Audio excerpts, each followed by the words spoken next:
Economics, Assistant Dean for Academic Affairs of Jindal School of International Affairs, and the Executive Director of Jindal Center for the Global South at OP Jindal Global University in India.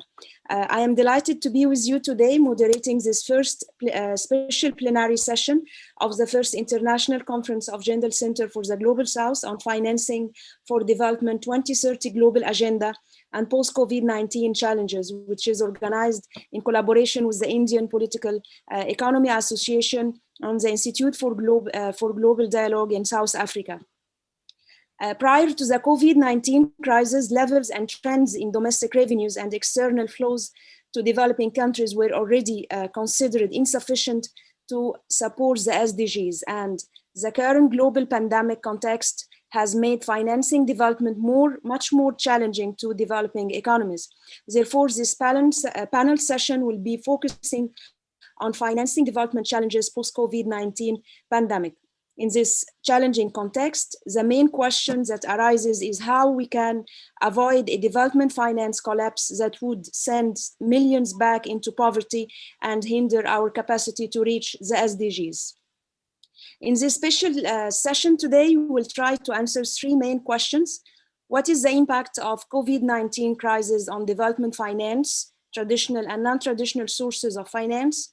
What are the main challenges of financing sustainable development after COVID-19 pandemic, especially for the global South? And what can the international regional organizations do in this regard in order to build back better for more equitable, sustainable, and resilient world?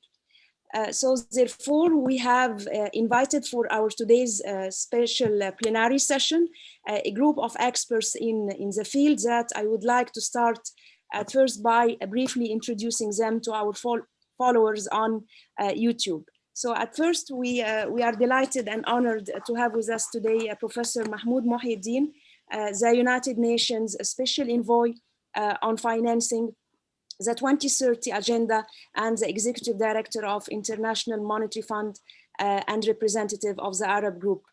Professor Mahmoud is an economist with more than 30 years of experience in international finance and development. He was the former Minister of Investment of Egypt from 2004 to 2010, and most recently served as the World Bank Group Senior Vice President for the 2030 Development Agenda. His professional experience extends into the academic arena as a professor of economics and finance at the Faculty of Economics and Political Science at Cairo University in Egypt. And as well, he's a visiting professor at several renowned universities in Egypt, South Korea, United Arab Emirates, United Kingdom, and USA.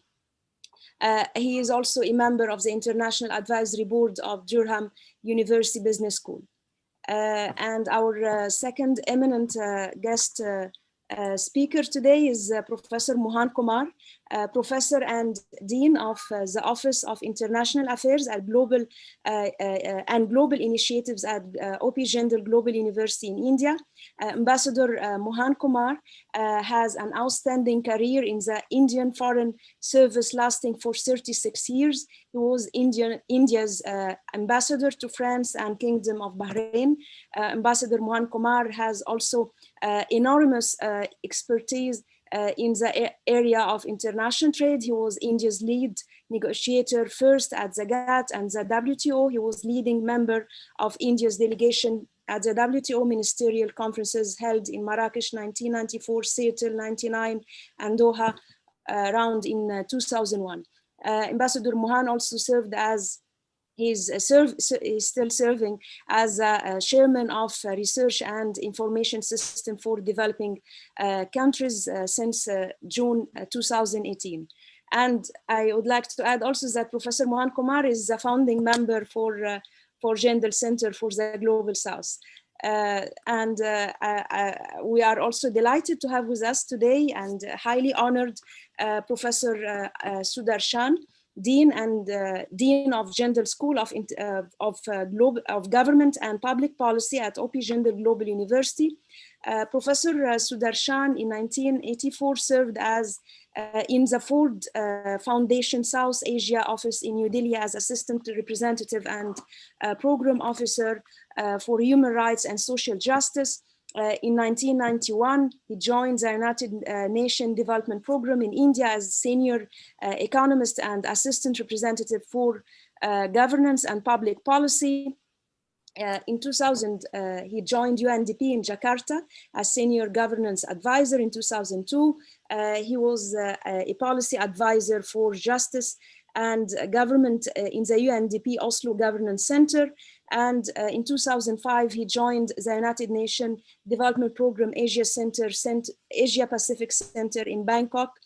And he had impressive track record of publication comprising books, articles, and United Nations policy reports, reflecting, of course, his interdisciplinary research, teaching, and policy experience. So I would like really to express my sincere gratitude to all our eminent guest speakers for for making time in their, of course, their busy schedule to be with us today. Now I am honored to invite at first Professor Mahmoud Mohieddin to give his valuable insights on our session topic and his opinion regarding the financing development challenges in the MENA region post-COVID-19 and possible recovery solution. Professor Mahmoud. Right, thank you so much for the kind introduction. It's a great honor for me to join this distinguished panel. Happy to be with Ambassador Kumar, Professor Kumar, and of course the Dean, Professor Sudarshan. I'll start with a global perspective, and then I'll share some reflections on the Middle East or the Arab world situation. And I have a brief presentation. I hope that my colleague here is able to upload it. Yes, okay. Yeah, so let me go through the first slide, please. So as we all know, with the beginning of a new year, end of a year, there are always projections and speculations about what we should be expecting next year. Trying to put that a bit in the context of the Sustainable Development Goals that you mentioned, Professor Adam, at the beginning. I try always to get some ideas from the insurance companies, because as we know, they price the risk. They don't just talk about it. Their business is pricing risk. So last year, they put on the projections for 2020, when they did that in 2019, they put pandemics and infectious diseases, but these kind of projections as a risk were number 8. Now jumped, as you can see, to number 1 for their projections in 2024, 2021. Climate change was number 1. Now it's still important, but number 2. So if you can talk about it in SDG language, so it's SDG 3, number 1, SDG 13 is in number 2. And then you have the cybersecurity risks. Here, when the SDGs framework talk about cyber technology, and they talk about it more from the STI angle as enabler for achieving the SDGs. Then geopolitical instability, still there, more of conventional kind of threats. Social discontent and local conflicts, unfortunately, still on the rise. New threats to security, more related to technological innovations and abuse of using them, like what we saw recently in the use of drones. And then we have macroeconomic risks associated with COVID-19 and its impact on the economy, on the jobs market. And then you have the natural resources and biodiversity risks, still there, though that's a bit declining in its priority, giving way to climate change threats of relation. And then you have financial risks, mainly because of the debt accumulation, because of COVID-19, and then you have pollution. So these are basically the kind of assumptions for the next year. Very difficult, really, to do this exercise, despite the fact that this insurance company has an extensive network. They surveyed thousands of people and experts around the world. But it's very much hard to make such projections in times of uncertainty. Next, please. Yes, and then I like when we talk about the SDGs and the performance of the economy. I like to use a kind of a dashboard rather than using single indicators here and there. So the first threat is definitely what is associated with the COVID-19. How are you going to flatten the curves? Now, as you can see around the world, many countries are facing the second wave of infection. Yes, there are good news of having the vaccine developed, and there are some capacities to produce and distribute that, including, of course, in India, our host today. But the challenges are still with us. I mean, talking to you in a country that has on daily basis infections that exceed 250,000 to 300,000 per day. This, of course, has an impact on the growth performance, with major contraction of the global economy of around 5%, with expected recovery next year between 2 to 3%. This is important because you cannot achieve the SDGs if you are not growing. The good achievements of countries like India, China, and others in lowering poverty that have been very much caused and correlated with efforts related to inclusive growth and keeping at it for quite some time. Funding for development and growth for developing economies is being compromised because of COVID, with a decline of remittances, an important source for Egypt, as an important source for India, by more than 20% globally. I'm talking here. FDI is expected to decline by 40% based on a recent report from the UNCTAD. Trade, which is important for job creation. The latest figure that we got from the WTO is around 18%. But of course, there had been some major impacts on acute hunger by an increase of 250 million people vulnerable to severe shortage in food, as per the World Food Program. We have a major problem for the first time in 1998, when the number of the extremely poor are increasing by roughly 100 million, and major job losses in the formal sector by around 500 million. And as I said before, issues related to debt is becoming a big issue of concern. And now it is expected that global debt could increase to beyond $300 trillion because of COVID. To be more accurate here, we had a challenge with debt even before COVID. The impact of COVID on increasing debt had been really enormous, especially on the sovereign side. Next, please. It's always important to put matters in the overall mega trends and global changes. You cannot really talk about SDGs without putting into consideration the demographic change, the dividend of demographic change, or the negative implications if you are not accommodating the demands of the growing population. Fast urbanization, if it is not supported by good planning and good resources, could really result in slums and informality.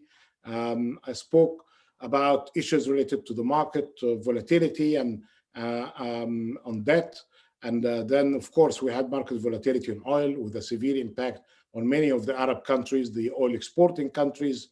Fragile and violence still very much there around the world, within borders and across borders. Climate change, a big threat, and there could be a big change as well in pushing the agenda of climate change forward, given the promise of the new US administration to rejoin the Paris Agreement. Technological changes with impact on the labor market, and then we have the shifts of the global economy where the center of economic gravity is moving toward the east. What was mentioned here as well is the pandemics, which is not just about COVID. We have seen series of threats before, but they were ignored, and then now we are panicking because of this kind of negligence on dealing with them when we had the early signs of the fact that we should be better prepared for such pandemics. Next, please. All right. So to deal with all of these issues, still there is a promise of the Sustainable Development Goal. The SDGs could be the solution if they are taken seriously. This is the way coming from Egypt. Perhaps I put them in this kind of pyramid shape: ending extreme poverty and achieving equality. SDG 1, SDG 10. There is a group related to environment and climate. There is a group of goals related to social and human development. And then, of course, you have the economic aspects of development, including matters related to innovation, growth, and creation of jobs. SDG 8, you cannot do any of that without good governance and good rule of law. As much as we can, especially for the developing economies, we need to extend the partnerships. Next. In order to achieve the SDGs, you need really to have good database in order to prioritize the finance and make sure that the interconnectedness between the different SDGs is being considered while we are doing these kind of resource incentives. So this is an example from Japan telling you about the connection between SDG 1, fighting extreme poverty, with the rest of the goals. And it's important here because this is telling you that in public policy formulation and planning, you need really to be more careful about matters related to overlap and underlap and signals to resources. Next, please. In order to achieve the SDGs, you need to invest in 3 areas: invest in human capital, health and education, invest in resilience, including climate change, invest in infrastructure, including digital transformation. And everybody, of course, is amazed with the kind of progress that India is having through the government and the private sector in the digital solutions and digital transformation. Next. So for that, as I said, investment in human capital means that for each country, you need to have universal health coverage. You need to have good investment, especially in essential education, and to upgrading the skills. This requires budget support, enormous budget support. Here, the role of public finance is going to be more important than the private finance. Next. Investment in resilience, you need to invest in social protection, especially with the turbulence in the economy, the shocks to the society. You need to invest in infrastructure in a way to accommodate the shocks that could really be associated with severe weather conditions or climate. And you need always to invest in preparedness to deal with these kind of developments. This requires money and funding. Here is a mix of public finance and private finance. And again, on investment in infrastructure, here there is a very big room for public-private partnership, including the investment of what's called data networks and artificial intelligence capacities. So this is investment in the DNA, in addition to the conventional physical infrastructure of the country. Next, please. Yes, so to achieve the SDGs, you need data and you need finance to accommodate all of these requirements for investments. And here is a kind of a river of finance based on the Addis agenda for finance for development, which was discussed in 2015. This kind of a river shape chart is telling you that there are public and private sources of finance, and there are domestic and external sources of finance. Let's see what's happening in these sources very quickly. Yeah, this is based on a recent OECD report telling us that the gap for funding the SDGs had widened by approximately 70%, from 2.5 trillion annual gap. After COVID, it's around $4.2 trillion annual gap. This is globally. Let's see how can we bridge these gaps. It's a challenge, given that despite the fact that we have more than $300 trillion of assets under management, but these assets are not compatible and aligned with the SDGs. So this requires different work to incentivize the private sector to be part of the investments. And there are huge investments opportunities, as reflected in a report by the Commission of Business for Sustainable Development, which had identified areas of work of around $12 trillion that could be mobilized to achieve the SDGs. Next. Yeah, this is coming from your location, from your home in Haryana. I came across this budget, which is one of the few budgets I saw at the local level, based on the SDGs. So this is an SDG local budget for the year 2018-2019. And as you can see, the 17 goals, or rather the 16 goals, because the 17th is more about partnerships and coordination between the local level and the national and the international levels. But you can see here in this pie chart, reflecting that table, how the budget is being allocated. Good effort, good attempt. It's all about the implementation and the outcomes of this. Next, please. But the public resources cannot really do it. And here you need really to unleash the potential of the private sector. And there is a great opportunity for the private sector, especially through the new regulations incentivizing more finance to do with climate change. And of course, you can use climate-related finance to enhance infrastructure or to improve agriculture and farming. So whether in mitigation or adaptation, you can really use the system of climate finance to support the work in inclusive growth and sustainable development. Next, please. And this is coming from the a group report, the Global Investors for Sustainable Development, identifying what's called the ESG opportunities. So it's taking us from the SDG global framework into ESG kind of financing for the private sector. Next. And of course, there are many recommendations. I'll leave this, these recommendations to you, perhaps for further discussion. But one of the areas here of interest is to how to incentivize the private sector more by regulations as well, including making the sustainability reporting mandatory in order to make sure that investments are being channeled toward that kind of work. And impact investing needs to adhere more to rules rather than talk. And here we have the IFC in impact investing principles that are required by all of the investments by the IFC, which is the private sector arm of the World Bank, to comply with before they claim that they are doing impact investing. Okay, next.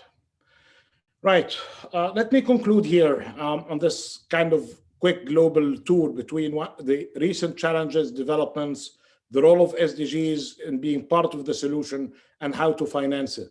And then perhaps I'll take just a few seconds here to, with more reflections on the region. As the rest of the world, one of the issues here in the Arab region and the Middle East, or what's called Middle East and North Africa, it's basically how to coexist with COVID-19. Could be good luck, good policies, or good demographics. The Arab region so far was not affected badly in relative terms to as in other regions, but they need really to invest fast in systems to support social distancing, to spread the vaccine and the culture of taking it as soon as possible. And many of the Arab countries already with some plans and provisions for the vaccine. But many of these countries as well, especially the oil exporting countries, they have a double hit, one from oil and one from the COVID-19. So they are facing a major contraction in their economies, declining by roughly 5%, expected to grow by 2 to 3% next year. I think this is very much in line with the global scene I just mentioned. Many of the countries in the region have been accumulating debt for many years, especially the non-exporting countries. They have some challenges of vulnerability here, and they need really to do what they can to deal with the challenges of debt service and to put more discipline in debt management. Many of these countries, and I see that a great opportunity of possible partnership between India and many of the Arab countries, that they started to embrace digitalization, including the Gulf countries when they tried to diversify their economies, and the non-oil based economies like Egypt are trying as well to do more in this area to enhance competitiveness and create jobs. A big challenge in the region is basically their trade, and with the exception of oil, the region is not really doing well on trade and engagement within the region or beyond. And there are lots of good programs and schemes now for enhancing exports announced recently in order to provide a boost to the economy. Then a sixth area of interest or concern, as elsewhere, there is a signal for a big role or a bigger role for the state, not just as a regulator, but as an investor. And here it is basically how to make sure that the investments by the state are going to be supportive to the development in the region rather than crowding out the private sector. And the final issue here is basically how to link all of these efforts dealing with the short-term emergency because of COVID and the restructuring and building back better or building forward better to sustainability and the SDGs.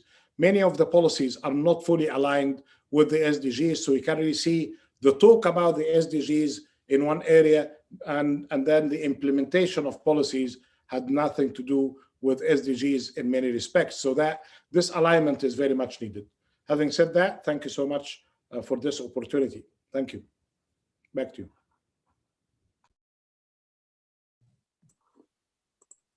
Thank you so much, Professor Mahmoud, for sharing with us this informative and insightful presentation. Now I would like to invite Professor Mohan Kumar to give his precious inputs on and insights on our topic. So I would like to gives the talk now to Professor Mohan. Very much, Professor Adam, and it was wonderful to hear Professor Mahmoud as well. He's actually made the job a little bit easy because he has given such a detailed assessment. So I will probably, just so that it'll be useful to your viewers and to have a discussion, I will take off from where he has left. So I'm not going to talk about the global economic outlook, which is poor. I'm not talking about the high debt levels, which are really distressing, rising greenhouse gas emissions, the official development assistance is declining, backsliding. So we know the negative, what shall I say, landscape for financing for sustainable development. That is just the reality. I would also include some other destabilizing trends. One is the devastating long-term impact of COVID. We don't know if it's going to be V-shaped or U-shaped or K-shaped. I mean, that's for economists to decide, but really it's going to be a long time. It's a long haul.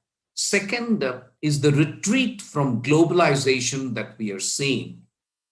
And while I would like to be optimistic about the advent of Joe Biden in the United States, I'm not sure whether we will be able to go back to status quo ante. It may not happen.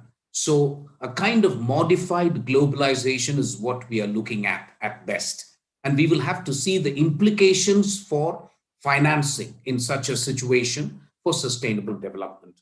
The other thing I would also like to add is the climate shock. And in terms of climate change, this is certainly not going to be the last pandemic. It is not going to be the last time climate change has become a problem. I think we are dealing not with a black swan, but really with a gray rhino, if you know what I mean. It is a risk that is now well known. It is no longer unexpected. So we have a problem on all those issues. The one SDG that I'm particularly concerned about is the SDG number 1, which is abolition of extreme poverty by 2030. And there are only 2 areas of the world which will matter for this objective to be met, which is Sub-Saharan Africa and South Asia, because even the Arab world doesn't have that many numbers. The numbers of people who live in extreme poverty are all located in Sub-Saharan Africa and in South Asia. So if these 2 regions don't fulfill the first SDG, which is abolition of extreme poverty by 2030, then I think the SDG promise is not met or kept. So we will have to look a little bit more closely at this. I also believe trends of digitization have a real danger of doing 2 things. One is what I call digital exclusion. There will be countries, there will be masses of people who will just be excluded from the prospects of the digitization of the economy and the benefits it brings. And then between countries, we may have a digital divide as well.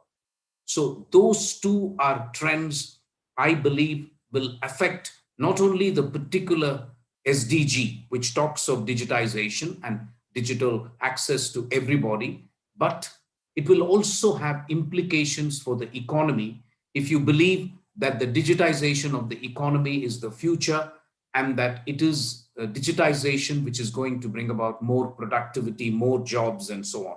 So you will have grave implications if you allow digital exclusion and digital divide to take roots. So these are the negative trends. Now, what can we do about it? I don't want to make a long speech, but I certainly have some specific suggestions. One, you have very rightly posed in your question about non-traditional sources of development finance. So I think we have to take a hard look at non-traditional sources. What are these non-traditional sources? One could be diaspora bonds, especially for countries like India, but also for Egypt. I realize that the diaspora is not as good as it was before, but for an Egyptian working in the United States or an Indian IT person working in San Francisco, it is not impossible to contemplate a diaspora bond, which can be floated. The remittances can also be used. I agree with Professor Mahmood. I think Egypt and India have seen a reduction in remittances, but then we are not talking about big reduction. India's annual remittances is $70 billion from the Gulf countries and from the United States and Europe. So even if it drops by 10, 20%, we can still find a way to use these remittances for sustainable development goals if you can pitch it properly. I mean, you will somehow have to get the trust of the diaspora. Otherwise, these 2 things will not work. There is another area where I think we can try, especially carbon sequestration and trading. You've got the clean development mechanism. Maybe the developed countries should step up to the plate in the post-COVID area and try to invest at least in clean development mechanism for least developed countries and developing countries like India. It is in the world's interest to make sure that India does not follow a carbon path and it follows a green path. It is in the world's interest. It's not just in India's interest. So I would say that this is an area where I think the developed countries can do something. The International Solar Alliance has been established. Countries have become members. But again, we are not getting the financing that we desired for International Solar Alliance. So that's an area where I think people can come forward. I see South-South cooperation playing an important role in the post-COVID area.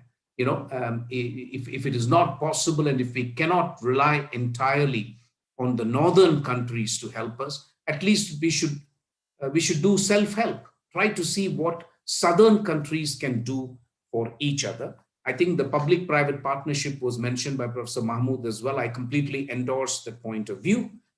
I read a piece of news today that the ex-widow of Jeff Bezos is a lady by the name of Mackenzie Bezos. Maybe she now goes by the maiden name.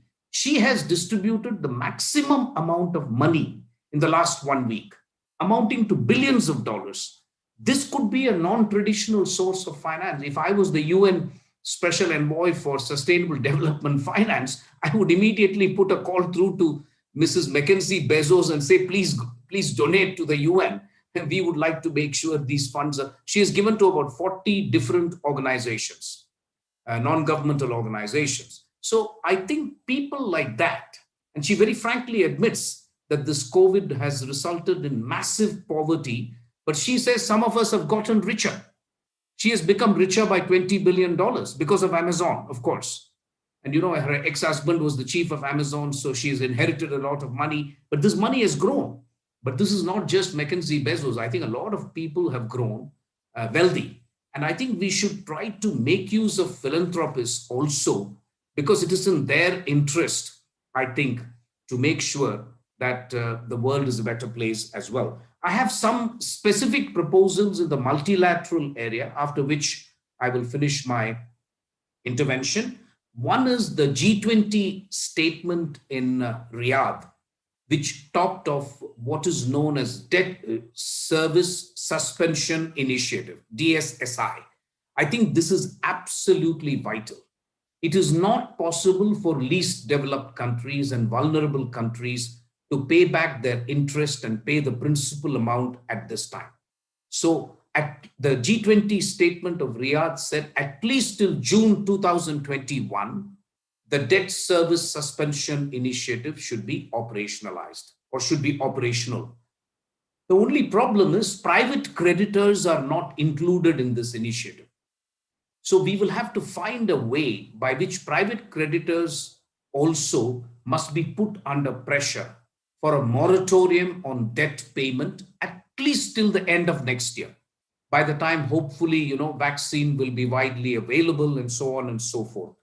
The second is the Paris climate goal of $100 billion a year by 2020. Paris was sold to countries like India, and we had to make huge sacrifices by not insisting on historical emissions responsibility of United States and Europe. We agreed to even, shall we say, narrow the or weaken the concept of common but differentiated responsibility. All this we did because we were told there will be financing of $100 billion by 2020. Now, we are nowhere near $100 billion for climate financing. I think the developed countries owe it to developing, at least the countries which have been polluting for the last 100 years, owe it to this generation to do this. So this is something on which there must be pressure.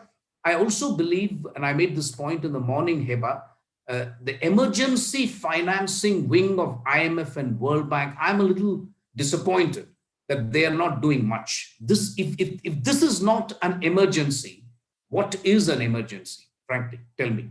This is a global emergency. And therefore, I expect the IMF to do much more, the World Bank to do much more than what they are doing. Finally, on the WTO, the World Trade Organization, you know that I know a little bit about this subject. So I have written widely by saying that WTO will make sense from now on only if it is tied to SDGs, Sustainable Development Goals.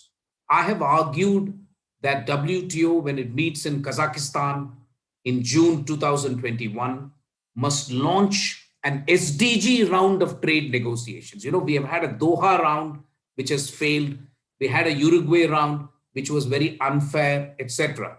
It is time for the WTO to demonstrate that trade is not an end in itself, that trade helps, open trade, free trade, helps countries achieve SDGs. Otherwise, there are no takers for free trade today.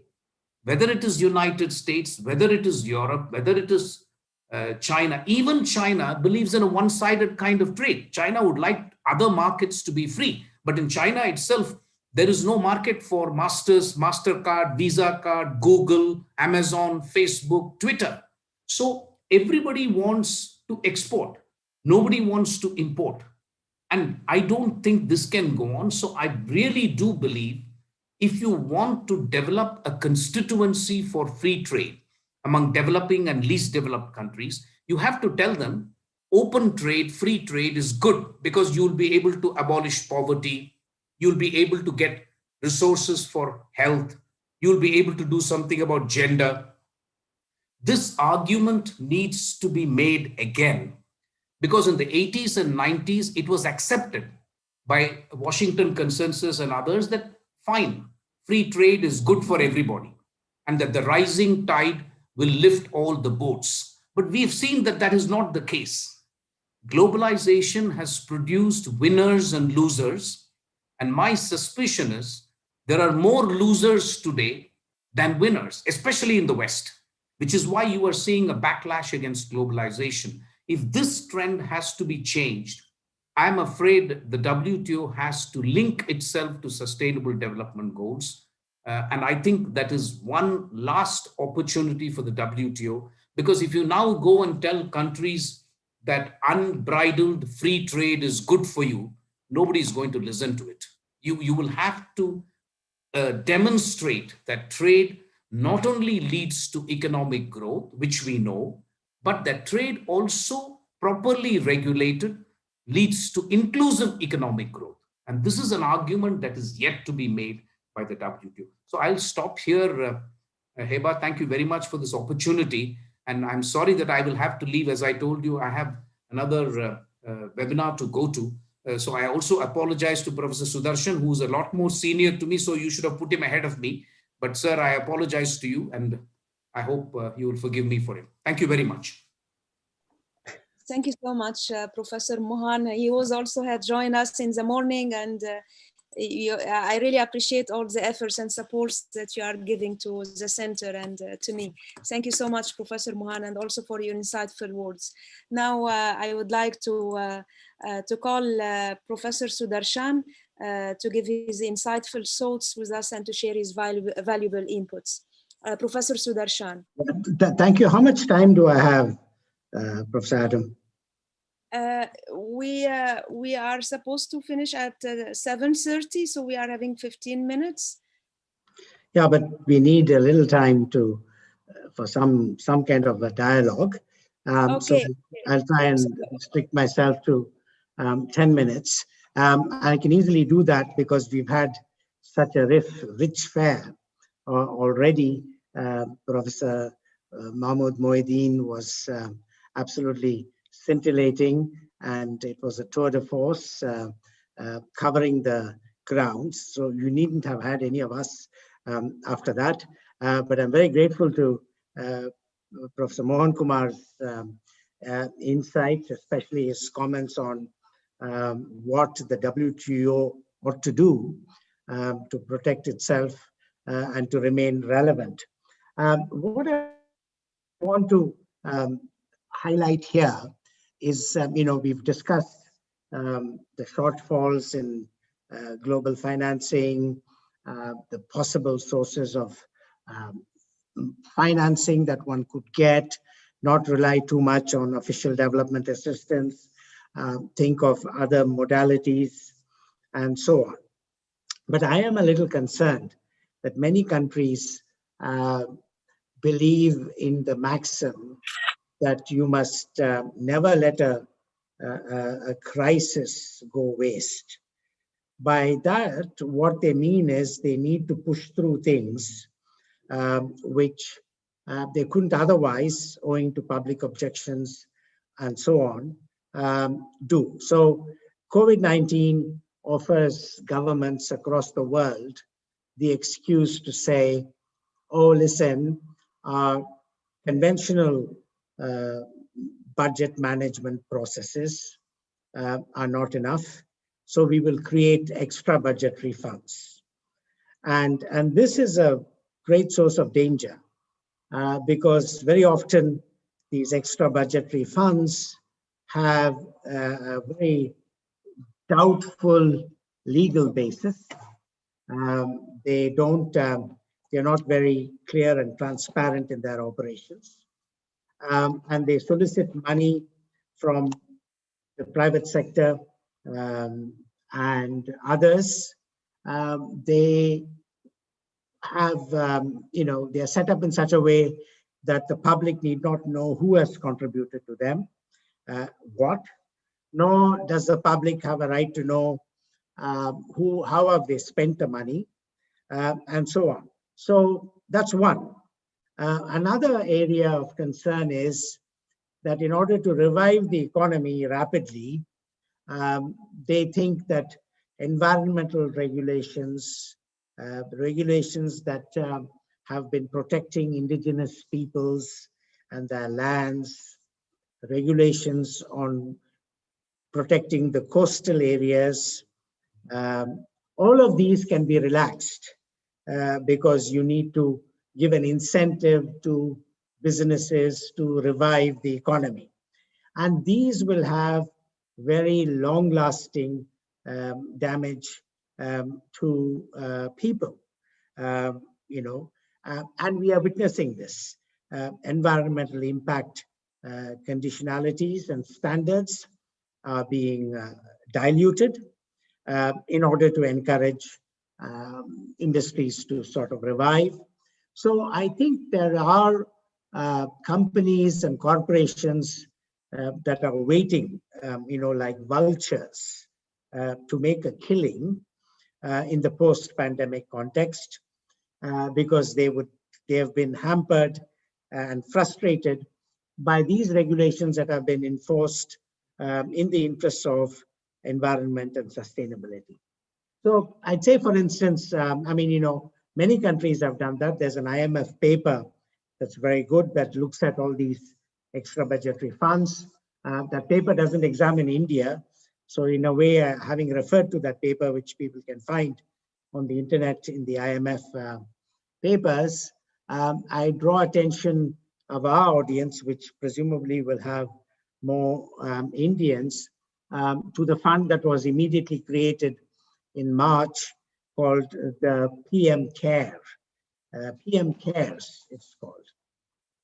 Now, this has been set up as a trust. And the chairman of the trust is the Prime Minister in his ex officio capacity as the Prime Minister.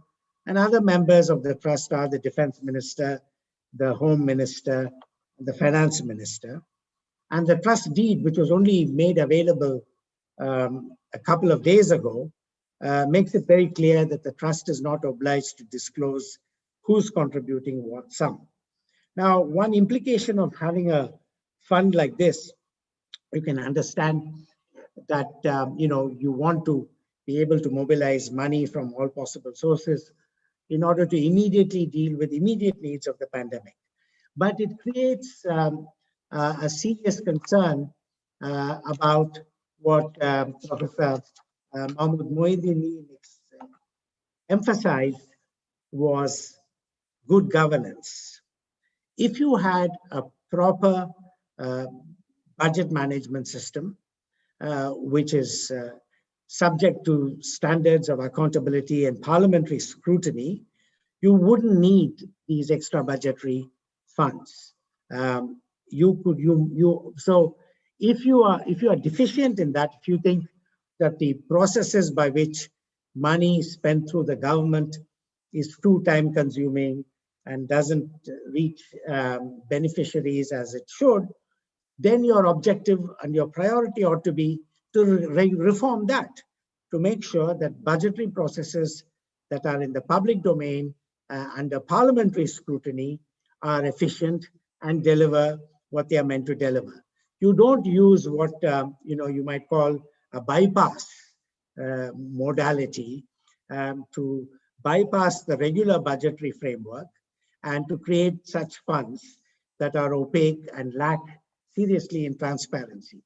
Another serious disadvantage of doing this is that a lot of contributions in tackling something like the COVID-19 crisis immediately and thereafter come from civil society.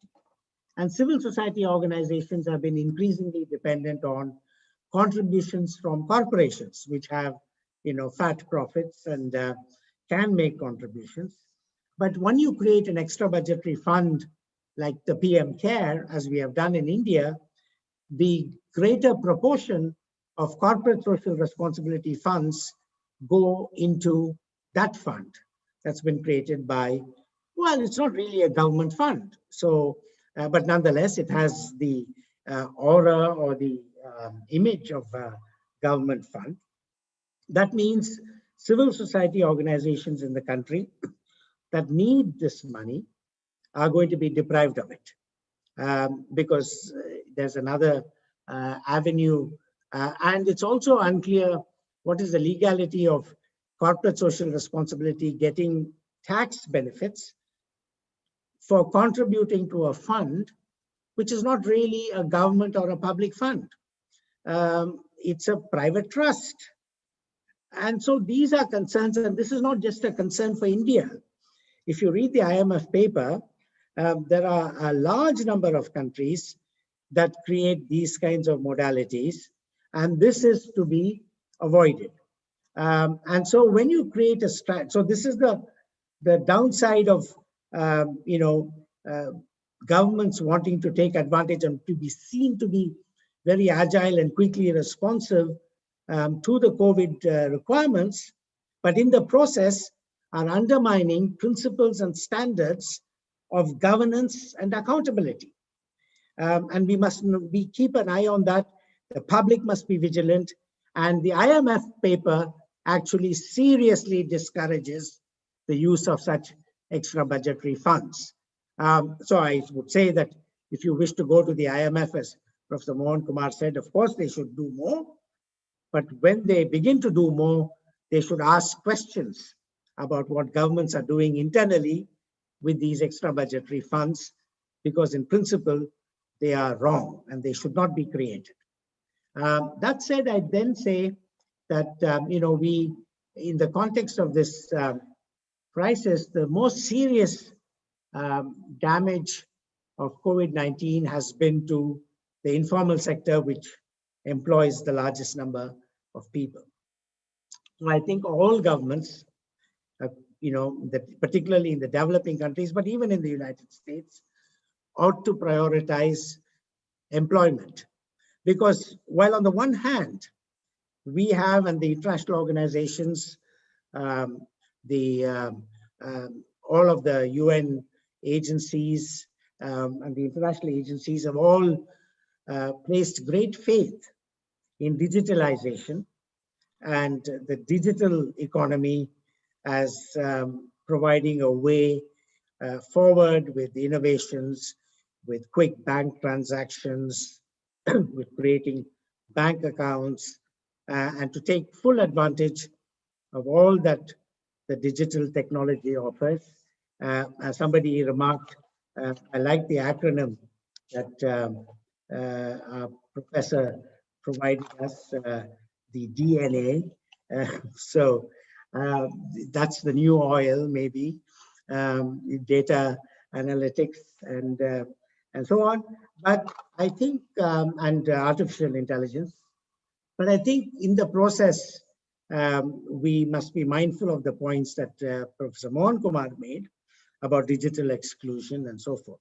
So when you get into that, what will, a great anthropologist, Margaret Mead, said, when you build a steel mill, you will get a nightclub in the bargain, right? So when you place great emphasis on digital technology, you will necessarily have some downsides, and that is employment.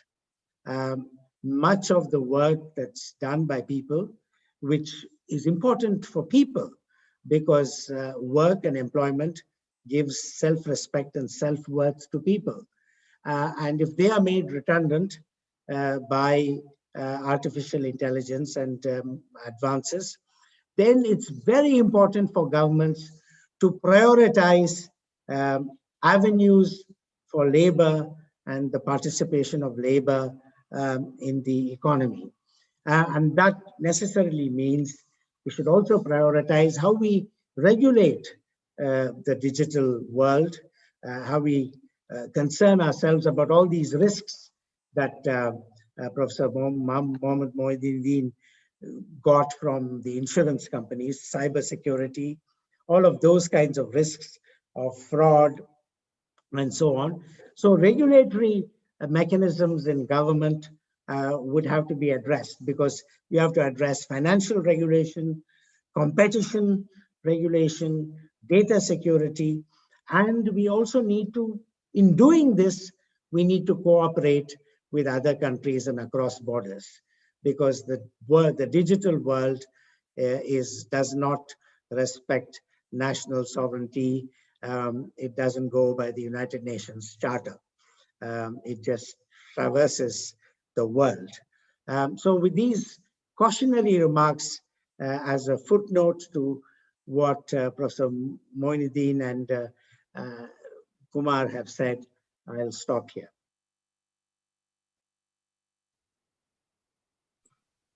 Thank you so much, Professor Sudarshan, for your valuable inputs and insights. So we are having actually Professor Mahmoud in the chat box questions that they are all talking about how to tackle the rising vaccine nationalism. So how to tackle the rising vaccine nationalism that is emerging in post-pandemic world, and the challenges that global South countries are going to face now, as we will not be able to get the vaccine, and there is lots of challenges here we are facing. So what do Southern countries can do to tackle this new form of discrimination? What do you think about this point?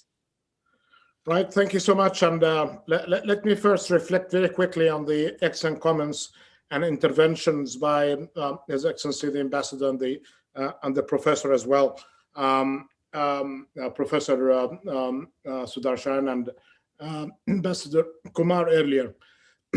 So very quickly, when we talk about different shapes of recovery, U or V or W, this is all corresponding to the performance in dealing with the health crisis. If you have an M-shaped kind of a curve, an increase on infection and then decline and then increase and then decline, you are very likely to have a W shape. V has generous assumption about the stimulus packages working fast and effectively and to boost the economies. But the K shape mentioned by Ambassador Kumar could happen regardless. K-shaped recovery, either that you could be with a U or a V, in both cases, you can really be in trouble, as there could be winners and losers from the crisis. And in this case, as we have seen around us, there are many companies that are making abnormal substantive profits because there are more demand on their goods and services in the time of crisis. And there are many sectors like the tourism sector, which lost around 80%, for instance, in its revenue during this year, based on on the international organization. The other WTO, which is the World Tourism Organization, talking about this kind of a decline in the tourism revenues. So this is important really to say that regardless the recovery, you may see an increase in inequality. And what was mentioned about the digitalization, I like to refer to the good work by the UNDP on the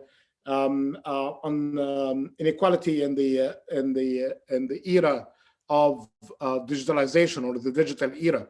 And as there are many digital dividends, including what we are benefiting from now by this kind of virtual conference, there are digital divide. If you don't have access, if I don't have access, there will be denied not just access to conferences and platforms, but access to finance, access to medicine, with telemedicine now using it, access to opportunities on the market. So I very much support the idea of investing more in the human capital and the skills in order to enhance the opportunities associated with the digitalization. Otherwise, there will be more losers going forward in that. I think what was mentioned by Professor Sudarshan and Professor Kumar as well could provide a solution to your big question about access and fair access to the vaccine. Yes, there could be, it's going to be a very important commodity at the end of the day. If we're going to be dealing with it as a commercial one, we'll be in trouble globally, the vaccine. So what we need is basically consider it as a global public good, and the support to it should be through global public services. For the countries that can afford this, as it happens, they can really purchase and make it available. For the countries that cannot, we have seen good active work by the WHO with the Gavi Alliance, with others, with the COVAX initiative to make the vaccine available. Worst thing is to politicize the vaccine in times like these we are living in. And the big challenge as well is to start to use misinformation for promoting a particular vaccine. So there are pro-West and pro-East kind of bias here as well. I'm really worried that we still have a $30 billion plus to avail the vaccine for the poor and low-income countries. Actually, if you compare this amount to a daily loss for the global economy, it is much less than what we lose daily because of the lockdown and because of lack of economic growth. But even with that, there is an enormous difficulty to generate sufficient funds just to close this small gap, the $30 billion. How can we do it? There are countries that are contributing, but could perhaps the idea of Ambassador Kumar of getting through philanthropy. And as he spoke, I reached out to the humanitarian team to double check if they know and have a contact to Madam McKinsey. And I bet they do a good job. My job is more on the policy side. The promotion of fundraising activities had more qualified people in this area to do at the UN system. Yes. Thank you so much, Professor Mahmoud. And now we have to sum up this session for today. So the concluding word is that the World Post, what we have got from our eminent professors today and from their explanations, that the World Post COVID-19 must not return to business as usual, but we must build back better. And speaking about financing development, so I think that after COVID-19, we have to go beyond traditional development finance, and we start to focus on new innovative source of finance like green bond, like fair international trade, and of course promoting South-South cooperation. So I would like to express my sincere gratitude to all our respected panelists for today, for making their time and joining our panel discussion and making our conference to be valuable by their presence with us. Of course, I would like to thank Professor Mahmoud Mohieddin, the United Nations Special Envoy on Financing the 2030 Agenda and Executive Director of International Monetary Fund, Ambassador Professor Mohan Kumar, Professor and Dean of the Office of International Affairs and Global Initiative, OP Jindal Global University, and our eminent speaker, Professor R. Sudarshan, Dean of Jindal School of Government and Public Policy at OP Jindal Global University. And I would like also to thank all our followers on YouTube, and we'll meet again in a new panel discussion of our international conference. Thank you all.